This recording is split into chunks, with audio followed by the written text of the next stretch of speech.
नमस्कार। मैं अबरार खान, यूट्यूब मंच से।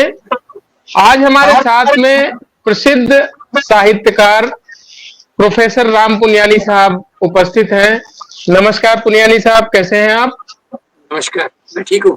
आपका क्या हाल है? तो बस सब आपका आशीर्वाद है। एक्चुअली आज बात ये करना चाह रहे थे क्योंकि अभी एक दिन पहले माननीय प्रधानमंत्री जी नालंदा पहुंचे थे और नालंदा यूनिवर्सिटी को लेकर के आए दिन कुछ ना कुछ विवादित बातें आती रहती हैं। तो इसी पर थोड़ा सा आपसे जानना चाह रहे थे कि आखिर ये विवाद क्या है, और ये जो बख्तियार खिलजी हैं जिनके ऊपर इल्जाम दिया जाता है कि इन्होंने इसको ध्वस्त किया और कई बार इसके ऊपर आक्रमण पर आक्रमण होता रहा और इस पूरे के पूरे विश्वविद्यालयों को तहस नहस कर दिया गया, जबकि ये विश्वविद्यालय पहला विश्वविद्यालय था जो कि आवासीय बनाया गया था और गुप्त शासन के टाइम पर बनाया गया था। तो इसको 1193 की ईस्वी में खिलजी ने ध्वस्त किया, जैसा कि बताया जा रहा है। और अक्सर जो मेन स्ट्रीम मीडिया, जिसे लोग गोदी मीडिया कहते हैं, वो भी उसके साथ हाँ में हाँ मिलाते हैं। क्या उनका हाँ में हाँ मिलाना बिल्कुल सही है, दुरुस्त है, या असल इतिहास क्या है, इसके बारे में थोड़ा आप रोशनी दें। देखिए अबरार भाई, पहले तो आपका शुक्रिया कि आपने मुझे बुलाया और ये टॉपिक अभी चल रहा है क्योंकि अभी कल प्रधानमंत्री और नीतीश कुमार ने इसका उद्घाटन किया और आपने ख्याल किया होगा इसमें करीब 21 देशों के लोग आए हैं जो इस यूनिवर्सिटी को ऊपर लाने में जिनकी रुचि है। और 21 देश वो हैं जहाँ बुद्ध धर्म का फैलाव हुआ था। ये पहली बात याद रखिए। इन देशों को रुचि क्यों है? क्योंकि वो इसको बुद्ध धर्म से जोड़ के देखते हैं और इसके कारण वो इसको काफ़ी आदर की दृष्टि से भी देखते हैं। दूसरा, ये जैसे आपने बताया सही तरीके से कि गुप्ता पीरियड में 5वीं शताब्दी में ये बना था और ये पहली मेरे ख्याल से महाविद्यालय था जहाँ आवासीय व्यवस्था भी थी और करीब 100 से लेकर 300 लोग यहाँ रहते थे। और इसमें टीचर्स का भी रेशियो बहुत था, यानी 5 स्टूडेंट्स के साथ एक टीचर होता था। एक बहुत आदर्श रेशियो था। दूसरी बात ये थी कि ये जो आते थे यहाँ पढ़ने के लिए वो काफ़ी दूर दूर से आते थे। वो कोरिया हो, चाइना हो, जापान हो, म्यांमार हो, श्रीलंका हो, ये सब देशों से, जिसको मैं सोचता हूँ जहाँ बुद्ध धर्म के थोड़ा सा भी प्रसार हुआ था, उन देशों से लोग आते थे और यहाँ वो गहरे तरीके से एक तो बुद्ध धर्म की दर्शन शास्त्र को पढ़ते थे, उसके साथ बाकी विषय भी यहाँ थे, जैसे आयुर्वेद था, फिर गणित था, दर्शन शास्त्र था। ये विषय थे जो इन लोगों को काफ़ी आकर्षित करते थे।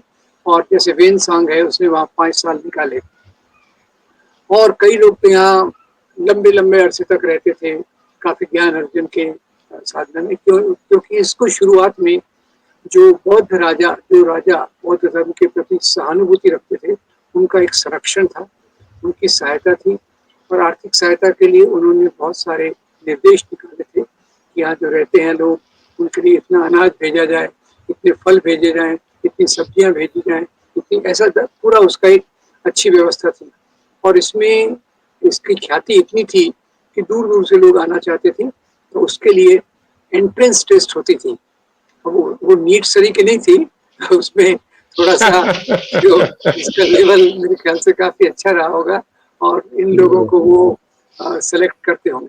तो खैर, ये फिर क्या हुआ, जैसे जो राजा गुप्त वंश के बाद पाला आए, पाला रूलर्स आए, फिर उसके बाद सेना रूलर्स आए करीब 10वीं 11वीं शताब्दी के बाद।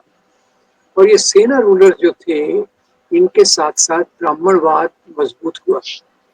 अब ये बात मैं आपको बताना चाहता हूँ कि प्राचीन भारत के इतिहास में 2 मुख्य जो संघर्ष हैं, वो एक तरफ बौद्ध धर्म और एक तरफ ब्राह्मणवाद, जिसको अलग तरीके से कह सकते हैं ब्राह्मणवाद और श्रमणवाद, क्योंकि बौद्ध धर्म भी श्रमणवाद परंपरा में आता है और ये पुनर्जन्म को नहीं मानता, ईश्वर की कल्पना के बारे में ज़्यादा नहीं करता, आत्मा के बारे में बात नहीं करता। ये इस दुनिया के मुद्दे में बहुत ये था और उसी के दर्शन शास्त्र को इसने विकसित किया था। अब ये जो सेना के इसके आने के बाद, सेना रूलर्स के आने के बाद, वहाँ पहली बात तो ये हुई कि जो इसको सहायता मिलती थी नालंदा को, उस सहायता मिलना कम हो गया और इसी के पास एक दूसरा बड़ा बिहार खुला, उदंतपुरी। तो कई कारणों से कुछ राजाओं ने उदंतपुरी में शायद ब्राह्मणवादी वर्चस्व रहा होगा, तो उन्होंने उसको ज्यादा मदद देना चालू किया।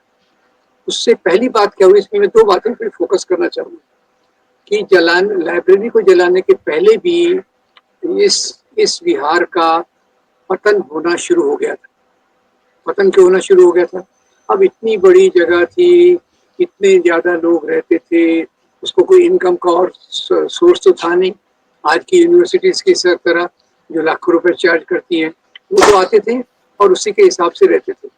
तो पहला तो इसका पतन इसके कारण चालू हो गया क्योंकि इसको जो राजाश्रय था, जो ये था, वो मिलना कम हो गया और उससे रख रखाव ठीक नहीं होता था, तो उससे भी एक विद्यार्थियों की संख्या कम हो गई। अब दूसरी बात ये हुई कि जो 12वीं शताब्दी की हम बात कर रहे हैं, मतलब इसमें ये बात हुई कि उसमें जो है आय का साधन कम हो गया, जिसकी वजह से बच्चों को जो फैसिलिटी देनी चाहिए या टीचर्स को जो फैसिलिटी देनी चाहिए, उसमें काफी कमी आ गई। बिल्कुल, एक ये पहला। अब दूसरा, 10वीं या 11वीं शताब्दी के आसपास ब्राह्मणवाद का वर्चस्व बढ़ा और इसमें दो बातें कही जाती हैं। एक तो भाई बख्तियार खिलजी जो 12वीं शताब्दी में आया, जो महमूद घोरी के दरबार का एक सेनापति था, उसको भेजा गया था बंगाल में लूटने के लिए, ईस्टर्न इंडिया को लूटने के लिए उसको भेजा गया था। तो एक तो ये कहा जाता है कि उसने विशेष रूप से यहाँ आया, उसको इससे किताबों से नफरत थी या जो भी कारण, राजाओं को तो किताबों में कोई रुचि रहती नहीं है, तो उसको क्या से, तो पर लोगों ने वो कैसे बनाया, ये भी जो बाद में ब्रिटिश हिस्टोरियोग्राफी आई, जिसने ज्यादातर इस्लामोफोबिया के कारण, मुसलमानों को बदनाम करने के कारण, यहाँ जो भी चीजें हुई थी उनको मुसलमान राजाओं के काम से जोड़ा। ये मैं इस पे बाद में आऊंगा। पर हुआ क्या, उस समय जो वहाँ एक कार्यक्रम था महाविहार में एक कार्यक्रम था जिसमें दो ब्राह्मण भिक्षु आए थे और वहाँ जो कुछ शैतान बुद्धिस्ट थे, लड़के टाइप, उन्होंने इनको छेड़खानी करने के लिए इनको तंग किया और इनको अंदर नहीं प्रवेश दिया, इनको काफी हैरेस किया। अब ये बात तो सच है। इसके कारण ये दोनों ब्राह्मण बहुत नाराज हुए। तो एक जो ब्राह्मण था उसने तपस्या की, वही सूर्य यज्ञ किया और उसके बाद सूर्य यज्ञ की जो जलती हुई लकड़ियां थी वो लाइब्रेरी के अंदर फेंकी। ये डी.एन. झा का विश्लेषण है इसके जलने के बाद। और ये लकड़ी किसने फेंकी जलती हुई? ब्राह्मणों ने? ब्राह्मण बदला लेने अच्छा। का, क्योंकि वो उनको बौद्ध भिक्षुओं ने परेशान किया था, उनके बीच में झगड़ा हुआ था, तो ये बदला लेने के लिए उन्होंने जलती हुई लकड़ियां लाइब्रेरी में फेंकी और जिससे धीरे धीरे वो आग बढ़ के, क्योंकि वह 90 लाख किताबें थी, ख्याल कीजिए 90 लाख किताबें थी, जो उसमें से कई चीजें जल गई। अब एक बात और भी बता दूं इसके आगे आने के पहले कि ये बुद्ध धर्म का बड़ा केंद्र था। यहाँ जो मूर्तियां पाई गई हैं बौद्ध धर्म की हैं, एक तारा देवी जो भिक्षुणी थी उसकी हैं, तो ज्यादातर बौद्ध केंद्र था, इसमें कोई शक नहीं। जी, इसमें एक सवाल बहुत ज्यादा मतलब जबरदस्त तरीके से लोग पूछ रहे हैं कि नालंदा क्या बौद्ध धर्म के मानने वालों का था या हिंदू धर्म के मानने वाला था? ये क्वेश्चन गूगल पे बहुत जबरदस्त तरीके से लोग क्वेश्चन कर रहे हैं। देखिए, पहली बात तो ये है कि जैसे मैंने आपको बताया, आज के संदर्भ में भी देखिए तो उन्हीं देशों के रिप्रेजेंटेटिव आए हैं जहाँ बौद्ध धर्म फैला हुआ था और ये इसमें मुख्य फिलॉसफी जो थी वो बौद्ध धर्म से जुड़ी हुई थी। बौद्ध का प्रसार का भी एक केंद्र था। इसके अलावा उन्होंने बाकी विषयों को भी लिया, सिलेबस को कंप्लीट करने के लिए गणित शास्त्र को, आरोग्य शास्त्र को और दर्शन शास्त्र को लिया, पर मुख्य रूप से ये बौद्ध केंद्र था। इसमें अच्छा अच्छा, कोई भी शक मतलब बौद्ध धर्म का ही ज्यादा प्रचार था वहां पे, बिल्कुल। अब और मानने वाले लोग भी थे। अब ये जो अभी बात आ रही है, आपको बता दूं कि एक बख्तियार खिलजी का उद्देश्य क्या था, पहले हम ये देखें। उसका उद्देश्य था बंगाल में जाके सेना राजाओं को हटा के वहां लूटमार करना। राजा कोई उस किताबों से नष्ट करने का कोई उद्देश्य उसका नहीं रहता। उसका उद्देश्य रहता मुझे संपत्ति मिले और सत्ता सत्ता के आधार पे मैं खेलूं, ये उसका उद्देश्य रहता है। तो ये जो नालंदा जगह है, बख्तियार खिलजी का जो रास्ता था उससे काफी दूर है। उसके बीच में घने जंगल थे और जो उसके बीच में कोई आसान रास्ता नहीं था। यानी नालंदा आपको जाना हो तो दूसरे रास्ते से होके जाना होगा, उस रास्ते में ये नहीं पड़ता था। अब इसी बीच में जो उसके रास्ते के बीच में शहर थे, उसने लूटपाट की, उसने वहां लूटपाट की, कई लोगों को मारा, कत्लेआम, अपने लूटपाट के लिए जो उनको हिंसा करनी पड़ती है वो हिंसा की। तो मैं उसको कोई डिफेंड नहीं कर रहा, मैं सिर्फ ये बता रहा हूँ कि उसका उद्देश्य किताबों को जलाना नहीं था, उसका उद्देश्य सीधा सीधा लूटमार करना था। तो रास्ते के कई शहरों पे, जैसे बिहार शरीफ उस समय काफी बड़ा शहर था, वहां भी उसने लूटमार की। और ये बात जो आई कि बख्तियार खिलजी ने उसको लूटा, ये बहुत बाद में आई। बाद में कैसे आई कि जो भी पुरानी किताबें हैं, मैं आपको कुछ किताबों का उल्लेख देता हूँ, कुछ महान इतिहासकारों का उल्लेख देता हूँ। उन इतिहासकारों ने कहीं भी उल्लेख नहीं किया कि बख्तियार खिलजी ने नालंदा को जलाया। पहला एक बड़ा बड़ा जो उसका स्रोत है वो है तबाकत ए नसीरी। तबाकत ए नसीरी नाम की पुस्तक है जो मिनहाज सिराज ने लिखी थी। उसने बख्तियार खिलजी का पूरा डिटेल में वर्णन किया। इनके राइटर कौन थे? मिनहाज सिराज। हाँ, एक्चुअली क्या है ना प्रोफेसर साहब कि अगर वो राइटर मुस्लिम है तो उसको कोई नहीं मानेगा। ठीक है, मैं आगे आ रहा हूँ, ये शुरुआत की बात है। तो एक तो ये है, इसमें कहीं मेंशन। दूसरा आपको बताऊं, भारत के दो महान इतिहासकार जिसको राइट विंग बहुत मानता है, एक जदुनाथ सरकार और आरसी मुजुमदार। इन्होंने भी कहीं उल्लेख नहीं किया कि भाई ये इसको बख्तियार खिलजी ने जलाया। और तीसरा एक स्रोत आपको बताऊंगा, एक तिबेटियन स्कॉलर थे सुम्पा खान, उनकी भी किताब में इसका मेंशन नहीं है। और ऐसे बहुत सारे जो उस समय ये किताबें थी तो उसमें इसका उल्लेख नहीं है। ये मुख्य बात हमको याद रखना चाहिए। तो जब, और अभी एक यंग इतिहासकार है रुचिका शर्मा का इन पे एक लेख भी है और उनका एक ट्वीट था, वीडियो भी है, जिसमें वो बताती हैं कि एक वहाँ शिलालेख है। शिलालेख ये बताता है कि बख्तियार खिलजी के आने के बहुत पहले नालंदा की विश्वविद्यालय जल चुका था। तो ये 5 सबूत हैं। मुस्लिम इतिहासकार को तो मैं छोड़ रहा हूँ। सुम्पा खान ये एक्चुअली तिबेटियन स्कॉलर थे, उनका नाम कैसे खान है ये मुझे भी नहीं मालूम, पर मेनली वो सुम्पा के नाम से जाने जाते थे। और दूसरे भी एक तारानाथ नाम के तिबेटियन स्कॉलर हैं, उन्होंने भी इस पे लिखा, उन्होंने भी इसमें कहीं उल्लेख नहीं किया। तो ये जो आई, लोगों के दिमाग से बात आई, जैसे अंग्रेजों ने यहाँ के फैलाना शुरू किया कि भाई अरे सोमनाथ मंदिर को लूटा, औरंगजेब ने मंदिर को तोड़े। ये इसकी शुरुआत कोई और किसी ने नहीं की, इसकी शुरुआत की अंग्रेजों ने, जब उनको यहाँ फूट डालो और राज करो की नीति लगाना था। और क्योंकि बख्तियार खिलजी के बारे में और नालंदा के बारे में कोई ज्यादा प्रमाण नहीं मिलते, तो इसलिए उन्होंने आज हिंदू राइट विंग इसको ये लगा रहा है। वैसे टी.एन. झा जो एक महान इतिहासकार थे, उन्होंने इसमें बहुत बेहतरीन लिखा है।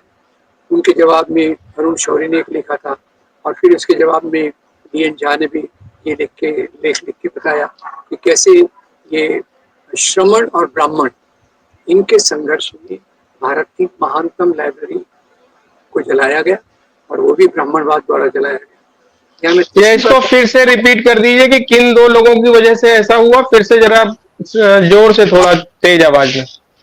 देखिए, ये यहाँ जब मैं बता रहा था कि एक बार वहाँ नालंदा के महाविहार में, वैसे तो उसका डिक्लाइन हो रहा था, उसमें एक कार्यक्रम में 2 ब्राह्मण भिक्षु आए। जो ब्राह्मण भिक्षु आए और वहाँ कुछ बुद्ध जो नौजवान थे, उन्होंने उनका अपमान किया, उनको शारीरिक रूप से भी प्रताड़ना दी। तो इसके बदले में ये ब्राह्मण एक तो चला गया और दूसरे ने वहीं बैठकर सूर्य यज्ञ किया, सूर्य यज्ञ।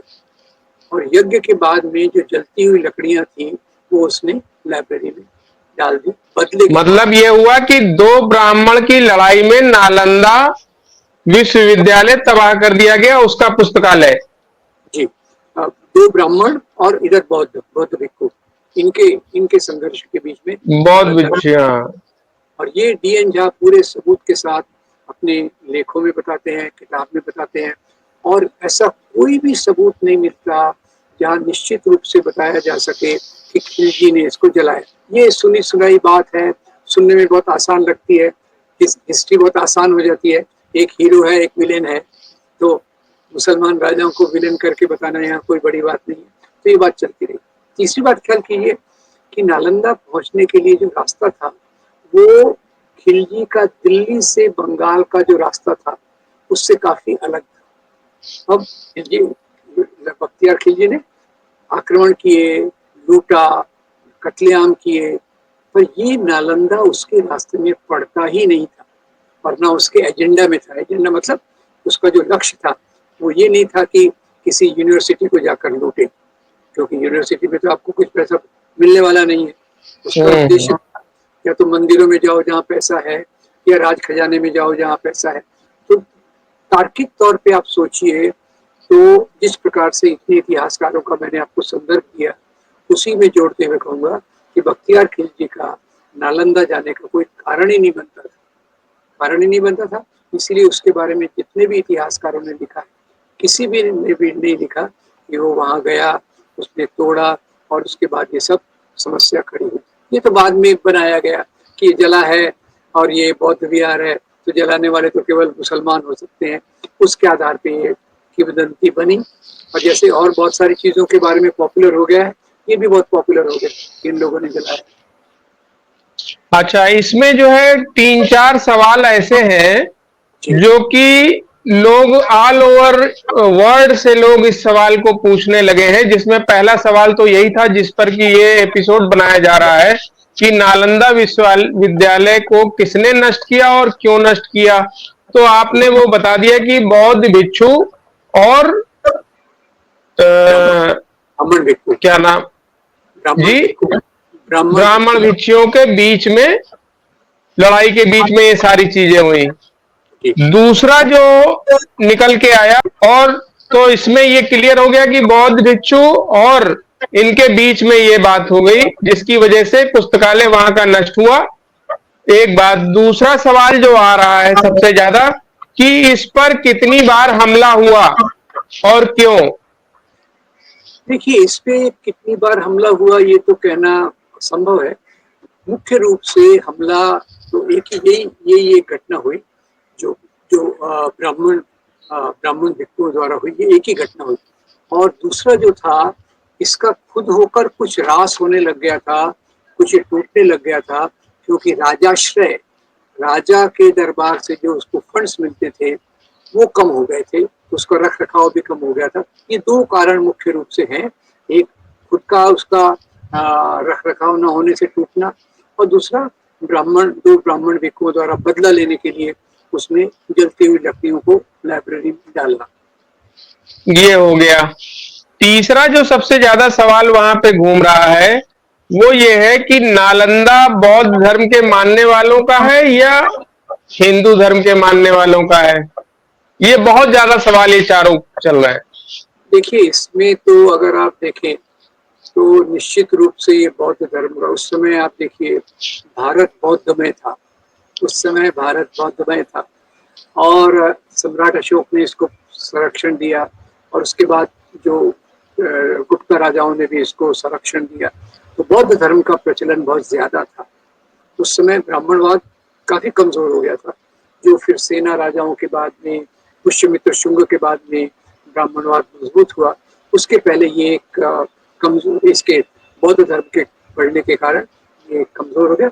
और ये नालंदा का जो है वो निश्चित रूप से बौद्ध धर्म से ही जुड़ा हुआ है, उसमें किसी प्रकार की शंका नहीं है। और फिर मैंने अंत में जो बात कही थी, अभी उद्घाटन के समय कौन से देशों से लोग आए हैं, उद्घाटन के समय कौन से देशों से लोग आए हैं, जहाँ बुद्ध धर्म का प्रचलन था, जहाँ बुद्ध प्रचारक गए थे, भेजे गए थे, उन्हीं के बीच में जो नालंदा के लिए एक आदर है, एक भावना है, उसी के चलते ये हुआ है। तो निश्चित रूप से ये बौद्ध धर्म का केंद्र था। जी जी, तो ये सारे सवाल का लगभग आपने जवाब दे दिया, और निश्चित रूप से जो लोगों का सवाल है, सवाल पे मिल जाएगा। जनता का सवाल क्या है और वो जवाब आपके माध्यम से मिल जाएगा। तो बहुत बहुत धन्यवाद आपका, आप आए और आपने लोगों का मार्गदर्शन किया, इसके लिए बहुत बहुत धन्यवाद। उम्मीद करते हैं कि दर्शकों को जो सवाल का जवाब चाहिए वो मिल जाएगा और नेताओं के, राजनीतिक पार्टियों के विवादों में ना पड़े वो, क्योंकि समाज में आपस में वैमनस्यता पैदा करना ये अच्छी बात नहीं होती, और हम आपको ही सोच समझकर इन सब चीजों से अलग रहना चाहिए, क्योंकि नेता वोट पा करके आपसे गद्दी पे बैठ जाएंगे, लेकिन हमारे और आपके बीच की जो खाई है वो ज्यादा बड़ी हो जाएगी। तो इससे हमें आपको बचना है। बहुत बहुत धन्यवाद पुनियानी साहब, आप आए, बहुत बहुत धन्यवाद।